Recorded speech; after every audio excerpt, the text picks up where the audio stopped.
बिस्मिल्लाहिर्रहमानिर्रहीम। अस्सलाम वालेकुम व्यूअर्स, मेरा नाम हुरम शहजाद है और आप मेरा यूट्यूब चैनल देख रहे हैं। व्यूअर्स, अगर आपका पासपोर्ट बिल्कुल फ्रेश है, उसमें कोई किसी किस्म का वीज़ा नहीं लगा हुआ, या फिर आपने अपना पासपोर्ट बिल्कुल न्यू बनाया है और अपने सफ़र का आगाज़ करना चाहते हैं किसी कंट्री से, कि फ्रेश पासपोर्ट पे आप किस तरह से वीज़ा हासिल कर सके ताकि आप बैरून मुल्क रोज़गार की तलाश में जा सकें, तो आपको उसका स्टार्ट कैसे लेना है, इस वीडियो में वो तमाम डिटेल बताने जा रहा हूँ कि अगर आपके पास फ्रेश पासपोर्ट है तो आप कैसे ट्रैवल कर सकते हैं। व्यूअर्स, पासपोर्ट आपका बनाना मुश्किल है, इसके अलावा जो डॉक्यूमेंट्स आपको चाहिए होते हैं वो आसान है। मैं आपको एक छोटा सा एग्जांपल देता हूँ कि आपने पासपोर्ट बनाया, आपको वीज़ा की ज़रूरत है किसी भी कंट्री का, आप कैसे अप्लाई करेंगे? जाहिर बात है आपका इसमें एक्सपीरियंस नहीं है, आपने किसी ट्रैवल एजेंट या किसी टूर ऑपरेटर या फिर किसी कंसल्टेंट से रब्ता करना है। आप उसे कहेंगे कि मैं फलां कंट्री का वीज़ा अप्लाई करने लगा हूं, तो वो पहला सवाल यही कहेगा कि क्या आपके पास इस कंट्रीज के वीज़ा के लिए डॉक्यूमेंट्स मौजूद हैं।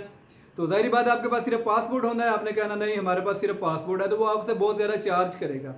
अगर बहुत ज़्यादा चार्ज नहीं करता, अगर वीज़ा नहीं होता, क्योंकि बहुत से कंट्रीज़ की रिक्वायरमेंट है कि बंदे के ओरिजिनल उसी के डॉक्यूमेंट्स होने चाहिए।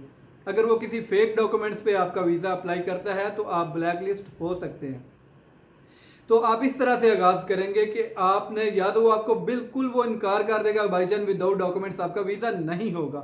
वो डॉक्यूमेंट्स क्या हैं, क्या आप वो डॉक्यूमेंट्स तैयार कर सकते हैं, वो डॉक्यूमेंट्स आप बनवा सकते हैं या नहीं। आप वो डॉक्यूमेंट्स आसानी से बनवा सकते हैं, आपका पासपोर्ट बनाना मुश्किल होता है, वो आपने बना लिया तो वो डॉक्यूमेंट्स आपको बेहद आसान है। किस तरह से आपको बनाएंगे और वो डॉक्यूमेंट्स कौन से हैं? व्यूवर्स, उसमें आता है सबसे पहले आपका NTN। अगर किसी भी एम्बेसी का वीज़ा आपने अप्लाई करना है तो आपको आपके NTN की ज़रूरत पड़ेगी। वो नहायत आसान प्रोसीजर है, आजकल एक ही दिन में आपका NTN बन जाता है, उसके चार्जेस भी बहुत कम है। दूसरा डॉक्यूमेंट वो कौन सा है? दूसरा डॉक्यूमेंट्स है आपकी बैंक स्टेटमेंट, के बहुत से लोगों के पास नहीं होती। जब आप बैंक अकाउंट, कोई आपके पास किसी किस्म के कोई पैसे भी नहीं ना, आपके पास 1000 है तो भी आपका बैंक अकाउंट ओपन हो जाएगा। आप बैंक अकाउंट बनवा सकते हैं। सबसे पहले आप NTN एक ही दिन में, और पासपोर्ट की जितनी फीस है उससे कम पैसों में वो आपका NTN बन जाता है। बाकी आपने बैंक अकाउंट ओपन करवा लेना है उसी बिजनेस नेम पे जिस पे आपने अपना NTN बनवाया। चाहे आपका कोई रोजगार है, चाहे आपका कोई कारोबार है या नहीं है, बताता चलूँ आपका NTN बन जाएगा और वही आपके वीज़ा के लिए यूज़ होगा। बैंक स्टेटमेंट, आपने बैंक अकाउंट ओपन करवाना है, आपके पास पैसे हैं नहीं है, आप किसी से लेके या 2-3 बंदे मिलके जो ट्रैवल, बहुत से दोस्त होते हैं जो ट्रैवल करना चाहते हैं, आउट ऑफ कंट्री जाना चाहते हैं, स्टेटमेंट नहीं होती तो वो थोड़े थोड़े पैसे डाल के सारे इकट्ठे करके वो तीनों अकाउंट्स की, या जितने दोस्त हैं सभी अकाउंट की एक साथ स्टेटमेंट बना सकते हैं। नहायत ईजी प्रोसीजर है वो भी। वो पिछली वीडियो में मैं बता चुका हूँ कि आपने जो आपकी बैंक स्टेटमेंट है वो कैसे बनानी है। तीसरा जो डॉक्यूमेंट है, तीसरा डॉक्यूमेंट्स, ये दो इंपॉर्टेंट डॉक्यूमेंट है। मोस्टली कंट्रीज में आप इन दो डॉक्यूमेंट्स पे आपको वीज़ा मिल जाता है।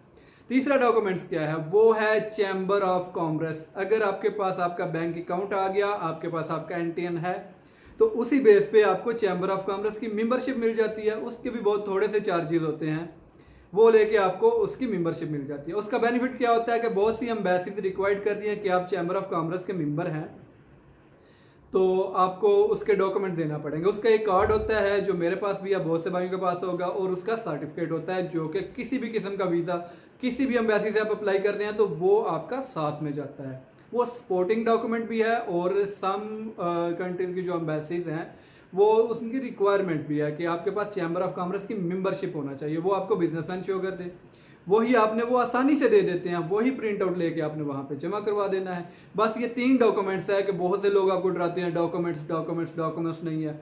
ये नहायत आसानी से तीनों डॉक्यूमेंट्स बन जाते हैं। पासपोर्ट आपका बन गया, ये भी डॉक्यूमेंट आपके पासपोर्ट से, अगर आपने वो इरादा किया पासपोर्ट बनाने का, जितनी फीस उसकी दी, जितनी हवारी आपने, वो आजकल मुझे पता है कि पासपोर्ट ऑफिस में क्या होता है कि हवारी, इससे कम हवारी है आपके ये दूसरे 2-3 डॉक्यूमेंट्स है वो बनाने में। ये डॉक्यूमेंट्स जब आपके पास आ जाते हैं तो आप किसी भी कंट्री का वीज़ा अप्लाई कर सकते हैं। अगर कोई भी कंसल्टेंट आपको कहता है आपके पास डॉक्यूमेंट, आप कहते हैं जी बिल्कुल ये डॉक्यूमेंट्स हैं हमारे पास, और यही डॉक्यूमेंट्स है, इसके अलावा कोई ऐसा डॉक्यूमेंट्स नहीं जो आपको एक्स्ट्रा चाहिए हो कि आया इस पर वीज़ा मिलेगा नहीं मिलेगा। तो आपके लिए भी यही है कि अगर आपका पासपोर्ट फ्रेश है, आपने नया पासपोर्ट बनाया, या फिर आपके पास किसी किस्म का डॉक्यूमेंट्स नहीं है, आपके पास जस्ट पासपोर्ट है तो ये डॉक्यूमेंट बनाए, आप हमारे साथ कांटेक्ट कर सकते हैं। अगर आपको किसी किस्म की इंफॉर्मेशन की ज़रूरत हो या फिर आप कहीं से बनवाना चाहते हैं, आपको नहीं आइडिया, तो हमारी कंपनी हुरम इंटरनेशनल ट्रेडर्स आपकी हेल्प करेगी कि आपने ये डॉक्यूमेंट्स कैसे बनाने हैं और कितनी अमाउंट में आपको ये डॉक्यूमेंट्स मिल जाएंगे। तो आप अपने डॉक्यूमेंट्स आपके पासपोर्ट के फ़ौरन बाद बनवा लें और उससे पहले बनवा लें, वो भी आपके लिए कारआमद साबित होंगे। तो अब किसी भी कंट्रीज़ के वीज़ा के लिए बआसानी अप्लाई कर पाएंगे और इंशाल्लाह वो वीज़ा आप आसानी से हासिल कर पाएंगे। यही एक शॉर्ट सी वीडियो थी और बताने का मकसद यही था कि हर बंदा अपने डॉक्यूमेंट्स बनाए, ना कि आप लाखों उस पर वेस्ट करो, एजेंट्स को दो, वो कंसल्टेंट को दो, वो कहेगा डॉक्यूमेंट्स नहीं है इसलिए मैं इतने चार्ज कर रहा हूँ। तो यही डॉक्यूमेंट्स आसानी से बन जाते हैं व्यूअर्स। बहुत सा ख्याल है कि दुआ में याद रखिएगा। अल्लाह हाफ़िज़।